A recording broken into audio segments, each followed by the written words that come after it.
Lecture 5 ng ES11 ay tungkol sa equivalent force systems. So, sa problem na to, given ka ng frame na may 5 externally applied forces at isang externally applied moment. So, determine daw yung equivalent force system acting at C. Ibig sabihin nun, kung i-combine mo lahat ng forces at moment na to, at ilalagay sa C, ano yung magiging magnitude and direction ng force at yung magnitude ng moment.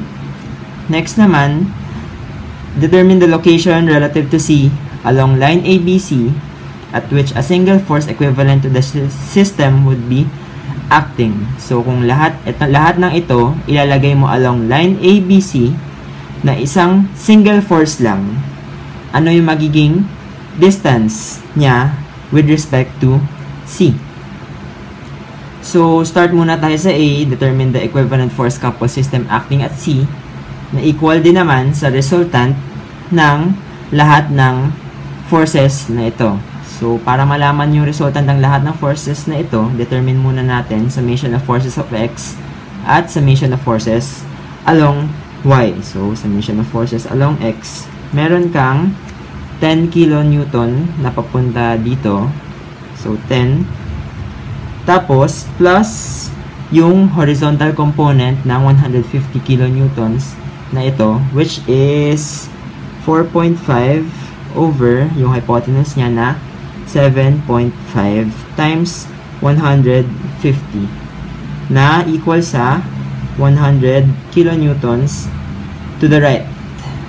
Next naman, summation of forces along Y, meron kang negative 20 minus 20 plus 20 dahil dito, tapos yung horizontal or yung vertical component ng 150 kilonewtons na ito, which is minus 6 over 7.5 times 150, which is equal to 140 kilonewtons na bababa.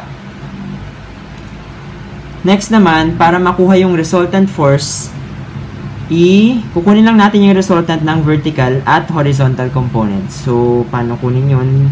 Square root of the squares lang. So, square root of yung resultant talaga equal sa square root of 100 squared plus 140 squared na makukuha nyo as 172.05 kilonewtons.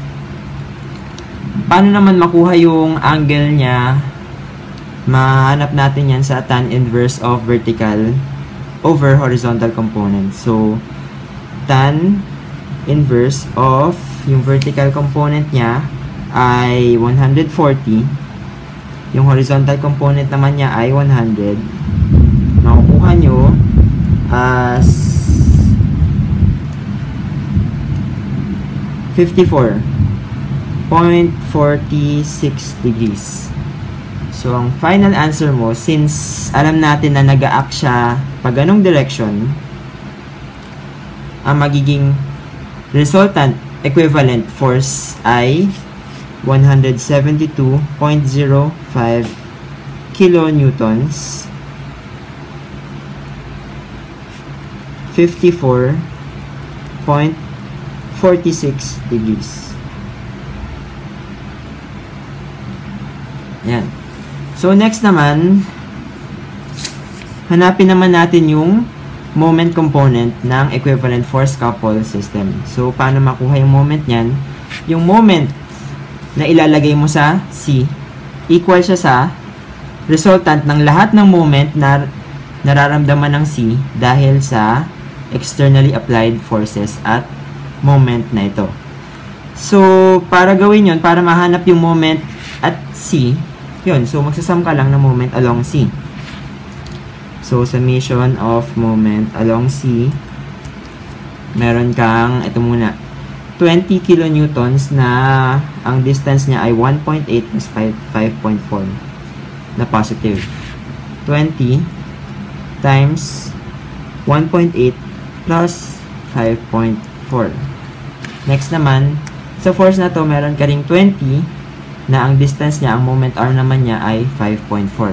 So, plus 20 times 5.4.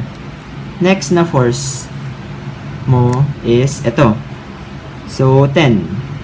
So, positive pa rin siya. Ang distance naman niya ay 6 minus 2.25. So, next is 10 times 6 minus 2.25.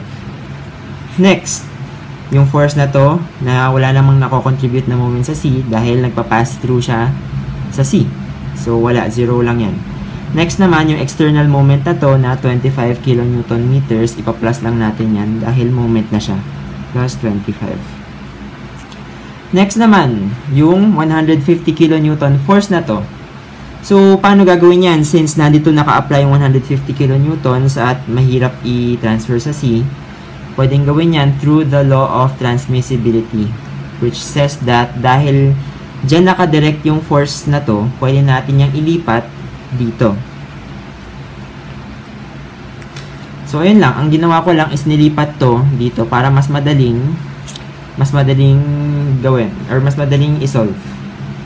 So, dahil dyan, pwede rin nating i-separate siya into x at y components niya.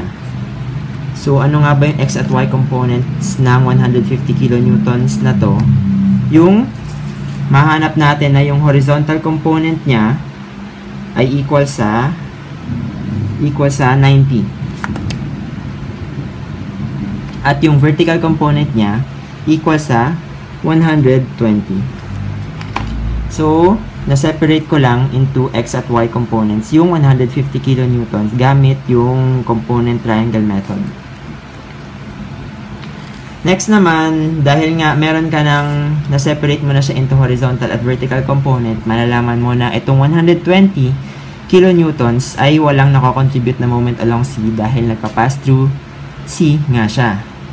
Next naman, yung 90 kilonewtons na to the right, nakaka-contribute siya ng negative moment equal to, so, dito sa equation natin, ipa-plus na, or ima-minus natin, minus 90 dahil nga negative yung contribution niya, times yung moment arm niya, which is 2.25.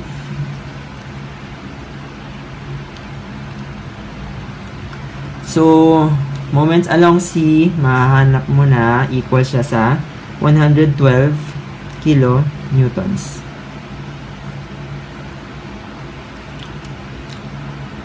Or masasabi mo rin na dahil positive yung direction ng moment, siya ay counterclockwise. Next naman, sa letter B, tinatanong kung saan mo ba ilalagay yung single force equivalent to the system shown below. Saan mo ilalagay along line ABC? So, yung concept na kailangan natin dito is kung anumang force yung ilalagay mo sa C or kung anong force yung ilalagay mo sa line ABC, dapat yung moment na nararamdaman ng bawat point ay equal sa moment ng dating system. So, equal dapat yung moment dahil dito, yung moment na nagagawa nito sa kahit anong point, equal dapat siya sa moment ng nagagawa ng dating system sa kahit anong point din. So, consider natin na reference point, yung point C. So, ibig sabihin, dapat yung moment ng force na to along point C equal dapat sa moment ng lahat ng ito along point C din. So, alam natin dito, nasolve na natin kung ano yung moment ba nararamdaman sa point C ng dating force or ng dating system of forces, which is 112 kilonewtons. Kailangan naman nating alamin kung ano ba yung, saan siya ilalagay, as in, at what ay, with respect to C, gaano siya kalayo. So, ang concept dito, or paano i-solve to? So, dapat, alam nyo rin na yung force na to, yung magnitude ng force na to, equal na din siya sa force, or sa resultant force ng lahat ng systems na to. Which is, nasolve na rin naman natin, na alam natin na 172.05 kilonewtons. Pero, pansinin nyo na, yung force na to, ma-separate siya into x at y components. Ano nga ulit yung x at y components ng force na to? Meron kang y component na 140. Dahil dito, meron ka namang x component na 100. Ngayon, pansinin nyo na yung 100 or yung horizontal component ng force na to, wala naman siyang nako-contribute sa C. Wala siyang moment na nako-contribute sa C dahil nagpa-pass through siya sa C. Ibig sabihin, ang component lang ng force na nagko-contribute ng moment sa C ay yung downward force na 140 kilonewtons. Ibig sabihin, meron ka ng force na 140 kilonewtons, alam mo na yung moment na dapat ma-generate niya sa C, which is 112. Ano dapat yung moment arm niya? So, simpleng equation lang yun. Dapat, yung 140 kilonewtons times yung moment arm niya na hindi mo alam, gawin nating x, equal dapat siya sa dating moment na nararamdaman ng C, which is 112 kilonewtons. So, solving for x is equal to 0.8 meters. So, ang sinasabi dyan, at 0.8 meters, kung ilalagay mo yung 172.05 kilonewton meters, ay kilonewtons dito, same lang siya, same lang yung buong system niya sa 5 forces at isang applied moment.